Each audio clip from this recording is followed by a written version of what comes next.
Welcome to our channel. Today we how to update Kraken API permissions and key rotation, detailed guide step by step clearly.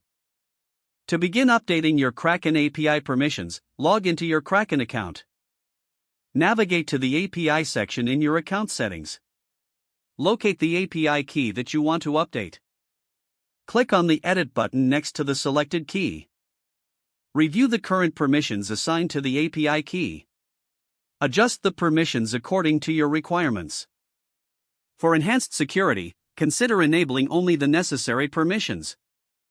Once you have made the changes, click on the Save Changes button. Next, to rotate your API key, locate the API Key Management section. Click on the Add Key button to generate a new API key. Choose the same permissions for the new key or modify them as needed.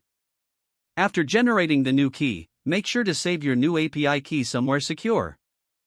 Now, return to the old API key and click on the Delete button to remove it. Confirm the deletion when prompted to ensure the old key is no longer active. It's crucial to update any applications or services that use the old API key with the new key. Lastly, test the functionality of the new API key to ensure everything works correctly. This process helps maintain the security and efficiency of your Kraken account. If the page does not load, refresh the browser or try again in a private or incognito window. Make sure you are using the correct email address, then retype it carefully to avoid small typos. If your password is not accepted, use the reset option and create a new strong password you can remember. Check your spam folder for verification or security emails, then complete any requested confirmation steps. Enable two-factor authentication if available to improve account security and reduce unauthorized access risk. After signing in, review your profile details so your contact information and settings are accurate and current. If you see an error message, note it down and try again after restarting your device and internet connection.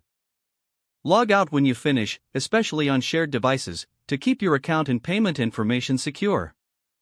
If the page does not load, refresh the browser or try again in a private or incognito window.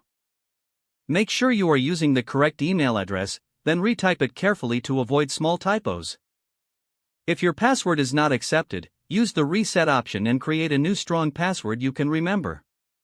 Don't forget to like this video and subscribe to our channel for more step-by-step tech guides.